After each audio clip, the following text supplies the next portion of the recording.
true lover. Actually, ano talaga, ini-aim ko din talaga. Alam niya naman gusto ko din talaga ng kasito. Yan, kaya for sure. Thank you. When you want a true lover, send for me, send for me.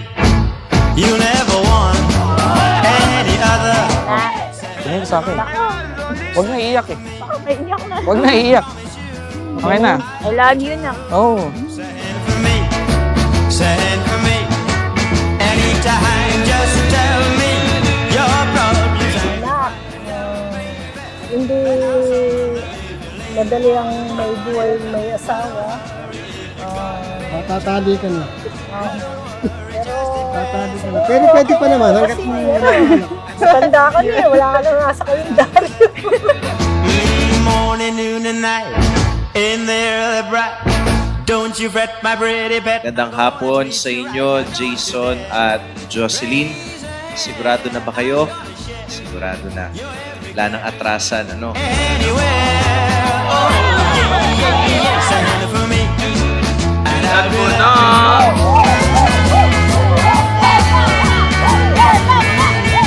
Today, I stand before you feeling grateful and blessed to call you my partner. I still remember meeting you in college, never knowing that the amazing woman I met would become the love of my life. Hindi ako magaling sa words. Alam mo yan. At hindi din ako magaling mag-express ng feelings ko. But today, I just want to be honest with you.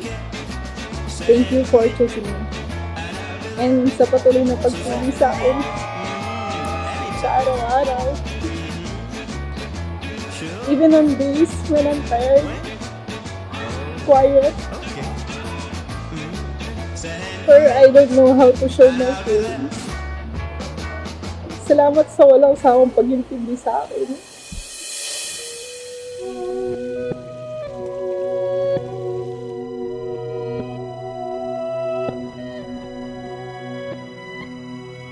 I was left to my own device. Andyan eh. Yay! Top 1, charot. Ayun pa, ito na. Ito yung first time nyo na may anak na lalakad sa simbahan. Kept tumbling down in the city that we love. Gray clouds roll over the hills, bringing darkness. Sa puntong ito ay nais kong magpasalamat una't higit sa lahat sa Diyos at maraming salamat sa inyong mga magulang na humubog sa inyo habang kayo lumalaki at salamat din sa inyong buong pamilya na ginabayan kayo hanggang sa dumating kayo sa araw na ito na inyong kasal. Sometimes, hindi eh. Most of the times, inaaway kita for no reason. Sa mga times na nagkamali ako ng mga decisions, nandiyan ka palagi. Hindi mo ako iniwan. We've faced challenge together, but we've overcome them because of our love, trust, and commitment to each other. Those experiences have made us stronger as a couple. Walls kept tumbling down in the city that we love. Gray clouds roll over the hills, bringing darkness from above. At sigurado ako, Jason at Jocelyn, na katulad ng ibang mga mag-asawa dito, kayong dalawa ay sagot, no, sa panalangin ng bawat isa.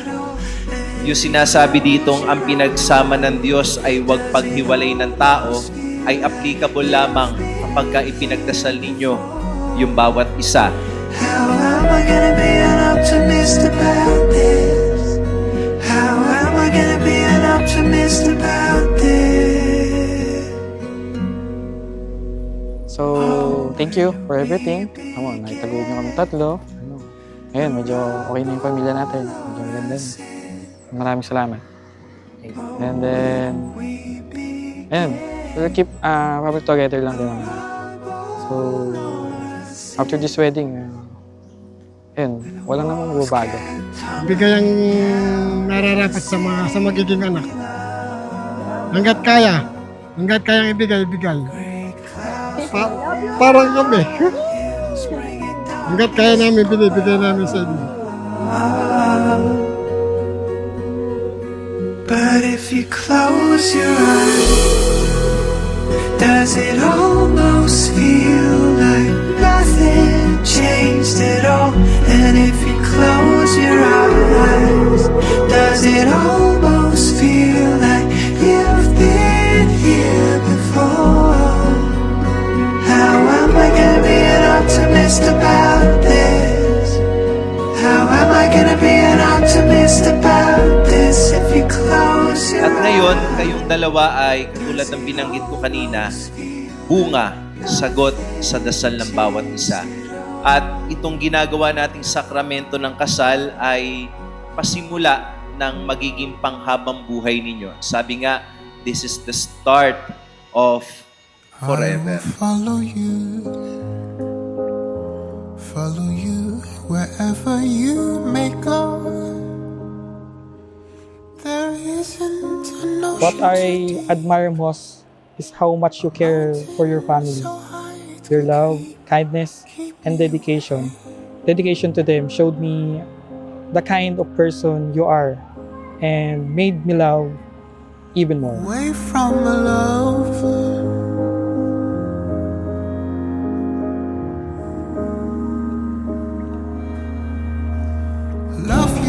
I love you.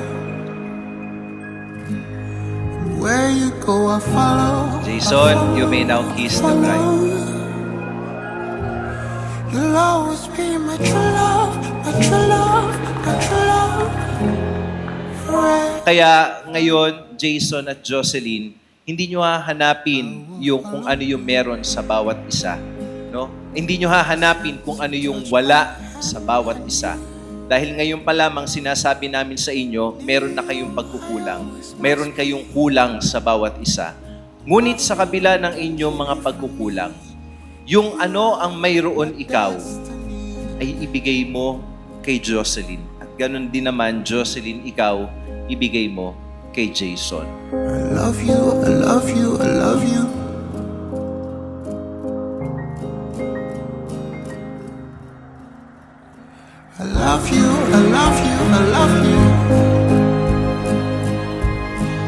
Where you go, I follow. 10 years and 8 months. Sa loob ng mga taong yun, madami na tayong pagsubok na pinagdaanan. Na tayong dalawa lang yung nakakaalam. Tayong dalawa lang yung humarap na magkasama. And I'm grateful for that. Today, I promise to always take care of you, support you, and stand by your side through every season of life. I promise to love you, respect you, and choose you every day.